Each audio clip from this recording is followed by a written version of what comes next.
ദൈവത്തിന്റെ അതിപരിശുദ്ധമായ നാമം വാഴ്ത്തപ്പെടുമാറാകട്ടെ. ഞാൻ സമയത്തെക്കുറിച്ച് ബോധവാനാണ്. ഞാൻ വളരെ വേഗത്തിൽ തന്നെ ഈ സാക്ഷ്യത്തിൽ നിന്ന് വിരമിച്ച് പ്രാർത്ഥനാ വിഷയങ്ങൾ പറയുന്നതായിരിക്കും. ദൈവത്തിന് സകല മഹത്വവും കരയറ്റുകയാണ്. ഇന്ന് ഈ രാത്രിയിൽ ഇപ്രകാരം ഒന്നിച്ചിരുന്ന് ഞങ്ങൾ കുടുംബമായി ഇരുന്നു കൊണ്ട് തന്നെ കർത്തൃനാമത്തെ മഹത്വപ്പെടുത്തുവാൻ ഇടയാക്കിയ നിമിഷങ്ങൾക്കായിട്ട് കർത്താവിനെ സ്തുതിക്കുകയാണ്. വിശേഷിച്ച് ഇപ്രകാരം സാക്ഷ്യം പറയുവാൻ ഒരു അവസരം കൂടി ഒരുക്കി നൽകിയതായിട്ടുള്ള പ്രിയ അച്ഛനോടൊക്കെയുള്ള സ്നേഹവും നന്ദിയും പ്രാരംഭത്തിൽ അറിയിക്കുകയാണ്. ഞാൻ ചില പാട്ടിന്റെ ഒരു 4-5 ലൈൻ ഒന്ന് പാടാനായിട്ട് താല്പര്യപ്പെടുകയാണ്. ഞങ്ങളുടെ ജീവിതത്തിന്റെ അനുഭവമാണ്. യേശുവിൻ കൂടുള്ള യാത്ര ആനന്ദമേ, ആ മാർവോടു ചേർന്നിരുന്ന ഭയമില്ലയേ. യേശുവിൻ കൂടുള്ള യാത്ര ആനന്ദമേ, ആ മാർവോടു ചേർന്നിരുന്ന ഭയമില്ലയേ. അൻപേറുന്ന കൈകളാൽ അത്ഭുതമായി നടത്തിടും മാധുര്യമേറും മൊഴികളാൽ തൻ സ്നേഹമെന്നോട് പങ്കുവയ്ക്കും. ഒറ്റയ്ക്കു വിടുകയില്ല, മടുത്തു മാറുകയില്ല. ഒറ്റയ്ക്കു വിടുകയില്ല, മടുത്തു മാറുകയില്ല. അന്ത്യം വരെ ആ ചൂടുമതി. യേശുവന്റെ കൂടെ മതി. അന്ത്യം വരെ ആ ചൂടുമതി. യേശുവന്റെ കൂടെ മതി. 2024 ഡിസംബർ 21 എന്ന് പറയുന്ന തീയതി ഞങ്ങൾക്ക് എല്ലാ പകലും പോലെ ഒരു നോർമൽ ആയിട്ടുള്ള ഒരു പകല് തന്നെയായിരുന്നു. ജോനയും ജമൈമയും ഒക്കെ വളരെ എക്സൈറ്റഡ് ആയിട്ടുള്ള ദിവസം കൂടിയായിരുന്നു. കാരണം സഭയിലെ യുവജന പ്രവർത്തന ബോർഡും DMCയും ചേർന്ന് നടത്തുന്നതായിട്ടുള്ള ബേഥൽഹേം വേദിയിൽ ജൂനിയർ കൊയറിൽ ജോവാന പാട്ടൊക്കെ പാടാൻ തയ്യാറായിട്ടിരിക്കുകയായിരുന്നു. ഏഴംകുളം പാരിഷിന്റെ കൊയറിൽ പാടാനായിട്ടൊക്കെ തയ്യാറായിട്ടിരിക്കുന്നതായിട്ടുള്ള സമയം. എന്നാൽ അന്ന് പകലില് കുഞ്ഞ് എഴുന്നേൽക്കുന്നതായിട്ടുള്ള സമയത്ത് കുഞ്ഞിന്റെ മുഖത്ത് അല്പം ബ്ലഡ് സ്റ്റെയിന് കാണുവാനായിട്ട് ഇടയായി തീർന്നു. കവിളത്തൊക്കെ ഇങ്ങനെ ഡ്രൈ ആയിട്ട് കിടക്കുന്നത് കാണുവാനായിട്ട് ഇടയായി തീർന്നു. അപ്പൊ കുഞ്ഞിന് പല്ലിന് പ്രയാസം ഉള്ളത് കൊണ്ട് ഞങ്ങൾ നോർമലി അത് വിചാരിച്ചു പല്ല് ഇളകിയതോ രാത്രിയിൽ അങ്ങനെ എന്തെങ്കിലും സംഭവിച്ചായിരിക്കും അങ്ങനെ ബ്ലഡ് സ്റ്റെയിൻ അവിടെ വരാനായിട്ട് ഇടയായി തീർന്നത് എന്ന് ഞങ്ങൾ ചിന്തിച്ചു. ഗമ്മിന്റെ പ്രോബ്ലം വല്ലതും ആയിരിക്കും എന്നാണ് ഞങ്ങൾ കരുതിയിരുന്നത്. എന്നാൽ വായെല്ലാം കഴുകി ക്ലിയർ ആയി കുഞ്ഞ് ചായ കുടിക്കാനായിട്ടൊക്കെ വെളിയിൽ ഇറങ്ങി വന്നിരുന്നതായിട്ടുള്ള സമയത്ത് എന്റെ അടുക്കിലേക്ക് ഓടി വന്നിട്ട് ഒരു റെഡ് സ്പോട്ട് കുഞ്ഞ് കാണിച്ചു. ഞാൻ കരുതി അത് മുറിഞ്ഞിരിക്കുന്ന ഒരു പോർഷൻ, മുറിഞ്ഞത് ഉണങ്ങിയിരിക്കുന്ന ഒരു അനുഭവമാണ്, അത് കുഴപ്പമില്ല എന്ന് ചിന്തിച്ച് ഞാൻ കുഞ്ഞിനെ തിരികെ പറഞ്ഞു വിട്ടു. കുഴപ്പമില്ല, ഓക്കെ ആണ് എന്ന് പറഞ്ഞു വിട്ടു.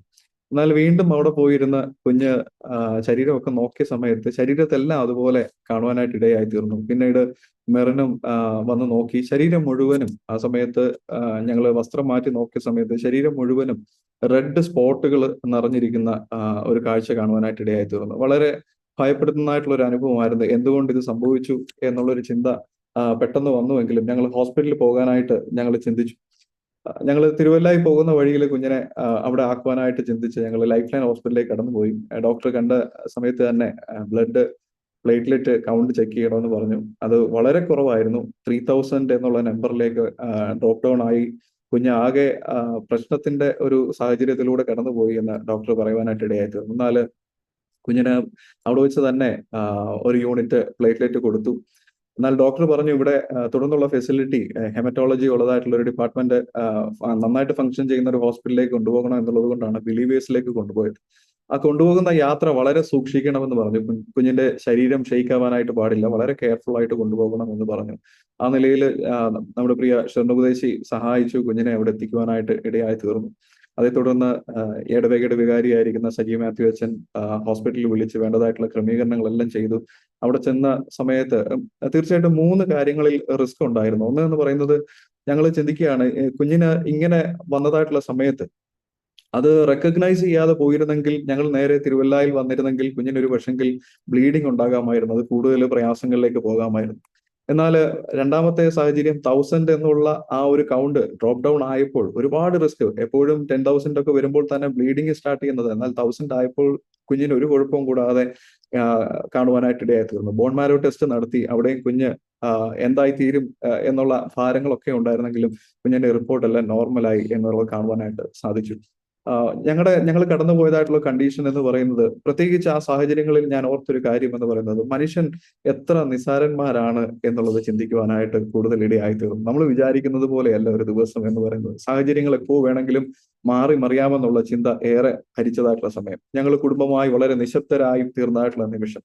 സങ്കീർത്തനക്കാരൻ പറയുന്നത് പോലെ കൂരിരുൾ താഴ്വരയുടെ അനുഭവത്തിലൂടെ കടന്നു പോയതായിട്ടുള്ള സമയം. മരണഭീതി നിറഞ്ഞതായിട്ടുള്ള ഒരു സാഹചര്യം ഉണ്ടായിരുന്നു. എന്നാൽ ഞാൻ ഓർക്കുന്നു, 20-ാം തീയതി 21-നാണ് ഇത് സംഭവിക്കുന്നത്. 20-ാം തീയതി ലൈഫ് ലൈൻ ഹോസ്പിറ്റലിൽ വെച്ച് നടന്നതായിട്ടുള്ള ഒരു മീറ്റിംഗിൽ അതുപോലെ തോമസ് എബ്രഹാം തിരുമേനിയാണ് അവിടെ സന്ദേശം കൊടുത്തത്.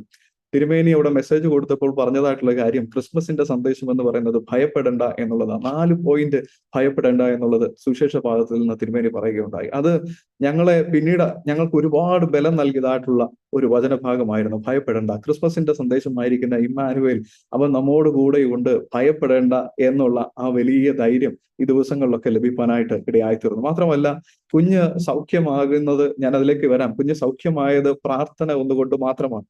കുഞ്ഞിനെ തിരികെ ലഭിച്ചത് പ്രാർത്ഥന ഒന്നുകൊണ്ട് മാത്രമാണ്. ലൈഫ് ലൈൻ ഹോസ്പിറ്റലിൽ വെച്ച് അതിന്റെ സിവിയറിറ്റി എത്രയാണെന്ന് നിങ്ങൾക്ക് അറിയുകയില്ലായിരുന്നെങ്കിലും ബിലീവേഴ്സിൽ കൊണ്ടുപോയതായിട്ടുള്ള സമയത്ത് മനസ്സിലായത് കൂടുതൽ ക്രിട്ടിക്കൽ ആയിട്ടുള്ള ഒരു കണ്ടീഷനാണ് എന്നുള്ളത് മനസ്സിലായി. ഞാൻ ബേത്ലഹേം വീതിയിലെ സമയത്ത് അവിടെ നിൽക്കുമ്പോൾ ആകെ തകർന്നു നിൽക്കുന്നതായിട്ടുള്ള ഒരു സമയമായിരുന്നു. എങ്കിലും ഈ വാർത്ത അറിഞ്ഞ് എബ്രാം ജോർജ് വന്നു പ്രാർത്ഥിച്ചു, എബ്രാം ചാക്കോ തിരുമേനി വന്നു പ്രാർത്ഥിച്ചു.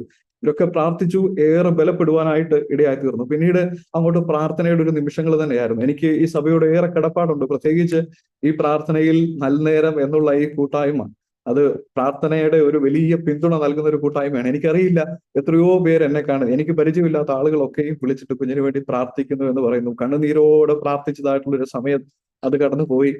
തീർച്ചയായിട്ടും പ്രാർത്ഥന കേട്ട് മറുപടി നൽകിയതായിട്ടുള്ള നിമിഷങ്ങളായിരുന്നു. സഭാ വ്യത്യാസം കൂടാതെ അനേക ലോകമെമ്പാടുമുള്ള ജനങ്ങൾ പ്രാർത്ഥിച്ചു കുഞ്ഞിന് വേണ്ടി. ജോവാന കഴിഞ്ഞ ദിവസങ്ങളിലൊക്കെ നിങ്ങളുടെ ഒരു മകളായി, കൊച്ചുമകളായി, അല്ലെങ്കിൽ ഒരു സഹോദരിയായി, കൊച്ചു കുഞ്ഞുങ്ങൾ വരെയും ജോവാനയ്ക്ക് വേണ്ടി പ്രാർത്ഥിക്കുവാനായിട്ട് ഇടയായി തീർന്നു. ഇടവുകളിലൊക്കെ ചെയിൻ പ്രെയർ ക്രമീകരിച്ചുകൊണ്ട് പ്രാർത്ഥിക്കുവാനായിട്ട് ഇടയായി തീർന്നു. 2 ഇടവുകളിൽ ക്രിസ്മസിന്റെ പ്രോഗ്രാം മാറ്റിവെച്ചുകൊണ്ട് ഞങ്ങൾ കുഞ്ഞിന് വേണ്ടി പ്രാർത്ഥിക്കുന്നു എന്ന് പറഞ്ഞ് പ്രാർത്ഥിക്കുവാനായിട്ട് ഇടയായി തീർന്നു. ഈ സഭയെ ഓർത്ത് ഞാൻ ദൈവത്തെ സ്തുതിക്കുകയാണ്. പ്രാർത്ഥിക്കുന്ന ഒരു കൂട്ടം ഉള്ളിടത്തോളം കാലം ഞാൻ വളരെ കൃത്യമായിട്ട് എന്റെ അനുഭവത്തിൽ നിന്ന് പറയാനായിട്ട് താല്പര്യപ്പെടുകയാണ്. പ്രാർത്ഥിക്കുന്ന ഒരു കൂട്ടം ഉള്ളിടത്തോളം കാലം നാം ആരും ഒറ്റപ്പെട്ടു പോവുകയില്ല എന്നുള്ളതിന് യാതൊരു സംശയവുമില്ല. പ്രാർത്ഥനയ്ക്ക് ബലമുണ്ടെന്ന് തിരിച്ചറിഞ്ഞതായിട്ടുള്ള നിമിഷങ്ങളായിരുന്നു ഈ കഴിഞ്ഞ നാളുകളൊക്കെ. ഈ പുതുവത്സരത്തിൽ വാഗ്ദത്ത വചനം എനിക്ക് ലഭിച്ചത് പുറപ്പാട് പുസ്തകം 23:25 അവൻ നിന്റെ അപ്പത്തെയും വെള്ളത്തെയും അനുഗ്രഹിക്കും, ഞാൻ രോഗങ്ങളെ നിന്റെ നടുവിൽ നിന്ന് അകറ്റിക്കളയും. എത്ര വിശ്വസ്തനായിരിക്കുന്ന ഒരു ദൈവമാണ് കർത്താവ് നൽകിയതായിട്ടുള്ള. ഇന്ന് കുഞ്ഞിന് റിവ്യൂ ഉണ്ടായിരുന്നു. ഇന്ന് അവിടെ കിടന്നിരുന്നായിട്ടുള്ള സമയത്ത് കുഞ്ഞിന്റെ പ്ലേറ്റ്ലെറ്റ് കൗണ്ട് 1000 കിടന്നിടത്ത് നിന്ന് ഇപ്പൊ 7 lakh പോയി. നമുക്ക് 7 lakhന്റെ ആവശ്യമില്ല. നമുക്കറിയാവുന്നത് പോലെ 4 lakh അതിന് മതിയാകുന്നതാണ്. അപ്പൊ കുഞ്ഞ് സ്റ്റിറോയിഡ് ഒക്കെ സ്റ്റോപ്പ് ചെയ്യാനായിട്ട് ഇടയായി തീർന്നു. കുഞ്ഞ് നോർമലാണ്. ബോൺമാരോട് റിസൾട്ട് വന്നപ്പോൾ ഒരു കുഴപ്പമില്ല, നോർമലാണ്. ഇമ്മ്യൂൺ സിസ്റ്റത്തിൻ്റെതായിട്ടുള്ള പ്രശ്നമാണെന്നാണ് പറഞ്ഞത്. മുന്നോട്ടും കർത്താവ് നടത്തുമെന്നുള്ളതിന് യാതൊരു സംശയവുമില്ല. ഇന്ന് ജോവാന എന്റെ അടുത്ത് ഇങ്ങനെ ഇരിക്കുമ്പോൾ എങ്ങനെ ഈ കുഞ്ഞു ആയിത്തീരുമെന്നുള്ള വളരെ ഭാരത്തോടും പ്രയാസത്തോടും കഴിഞ്ഞതായിട്ടുള്ള നാളുകൾ ഉണ്ടായിരുന്നു. എന്നാൽ ഞാൻ ഒരു കാര്യം കൂടെ പറയാൻ ആഗ്രഹിക്കുന്നു. കുഞ്ഞ് ആ കിടക്കയിൽ കിടന്നതായിട്ടുള്ള സമയത്ത് കുഞ്ഞിന് ദൈവം നൽകിയതായിട്ടുള്ള വരികൾ, കുഞ്ഞ് വളരെ പ്രാർത്ഥനയോടെ ആ കിടക്കയിൽ കിടന്നപ്പോൾ കർത്താവ് നൽകിയതായിട്ടുള്ള വരികൾ, അത് അമ്മയുടെ മൊബൈലിൽ റെക്കോർഡ് ചെയ്തത്, എഴുതിയത് ഞാനൊന്ന് വായിച്ചു കേൾപ്പിക്കാം. കുഞ്ഞിനെ എത്രത്തോളം ദൈവം ബലപ്പെടുത്തി എന്നുള്ളത്. അവൾ എഴുതിയത് ഇപ്രകാരമാണ്: God is in control, he is in control, I never give up, he born for us, he died for us, and he is alive. കുഞ്ഞ് പറഞ്ഞത് വി ആർ ഇൻ ഫയർ. ഞാൻ ആദ്യമായിട്ടാണ് കുഞ്ഞ് ഇത്രത്തോളം വരികൾ എഴുതുന്നത് കാണുന്നത് തന്നെ. We are in fire, we are in desert, we are in the area filled with fear, but we are in God's hands. He will protect you and he will take care of you. തീർച്ചയായിട്ടും അവൾ എഴുതിയത് ഇപ്രകാരമാണ്: തീച്ചുളയുടെ നടുവിലാണ്, മരുഭൂമിയുടെ നടുവിലാണ്, ഭയപ്പെടുത്തുന്നതായിട്ടുള്ള സാഹചര്യങ്ങളുടെ നടുവിലാണ്. എന്നാലും ഒരു കാര്യത്തിൽ ഉറപ്പുണ്ട്, ദൈവകരങ്ങളിലാണ്. അവൻ കരുതും, അവൻ പുലർത്തും. എത്ര ബലപ്പെടുത്തുന്നതായിട്ടുള്ള വചനങ്ങളാണ്. കുഞ്ഞിനെ ദൈവം അനുഗ്രഹിച്ചു. ഇന്ന് ആരോഗ്യത്തോടെ ബലത്തോടെ എൻ്റെ അടുത്തിരിക്കുമ്പോൾ ഇത് വലിയൊരു സാക്ഷ്യമാണ്. ഇത് പ്രാർത്ഥനയുടെ ഫലം ഒന്ന് മാത്രമാണ്. ദൈവം ചെയ്ത നന്മകൾക്ക് കർത്താവിനെ സ്തോത്രം ചെയ്യുന്നു. പ്രാർത്ഥിച്ചതായിട്ടുള്ള എല്ലാ പ്രിയപ്പെട്ടവരോടുമുള്ള സ്നേഹവും നന്ദി അറിയിക്കുകയാണ്. സുവിശേഷകരും സേവ്യന്മാരും അച്ഛന്മാരും ഒക്കെ ഇതിന്റെ പിന്നിൽ നിന്നു, ഞങ്ങൾക്ക് ഒരു കൈത്താങ്ങലായി ബലമായി നിന്നു. ദൈവം നിങ്ങളെ എല്ലാവരും അനുഗ്രഹിക്കട്ടെ. നിങ്ങൾക്ക് വേണ്ടി ഞങ്ങൾ പ്രാർത്ഥിക്കുന്നു എന്ന് പറഞ്ഞുകൊണ്ട് ഞാൻ എൻ്റെ സാക്ഷ്യത്തിൽ നിന്ന് വിരമിക്കുകയാണ്. ദൈവം നമ്മെ എല്ലാവരെയും അനുഗ്രഹിക്കട്ടെ. തുടർന്നും ഞാൻ ഇന്ന് പറയാൻ ആഗ്രഹിക്കുന്നു, നമ്മുടെ ഈ പ്രാർത്ഥനയിൽ നൽനേരം എന്നുള്ള ഈ പ്രാർത്ഥന മുന്നോട്ട് പോകട്ടെ, അനേകർക്ക് ആശ്വാസമായി തീരട്ടെ, അനേകർ ബലപ്പെടട്ടെ. പ്രത്യേകിച്ച് 2025 നമുക്കെല്ലാം നമ്മൾ കൂടുതലായി അച്ഛൻ ആദ്യം പറഞ്ഞതുപോലെ പ്രാർത്ഥിക്കുന്ന നിമിഷങ്ങളായി തീരുവാൻ ഇടയായി തീരട്ടെ. 2024 നമ്മെ നടത്തിയതായിട്ടുള്ള കർത്താവിനെ സ്തുതിച്ചുകൊണ്ട് സ്തോത്രം ചെയ്തുകൊണ്ട് ആരെങ്കിലും ഒരാൾ ശബ്ദമുയർത്തി പ്രാർത്ഥിച്ചാട്ടെ.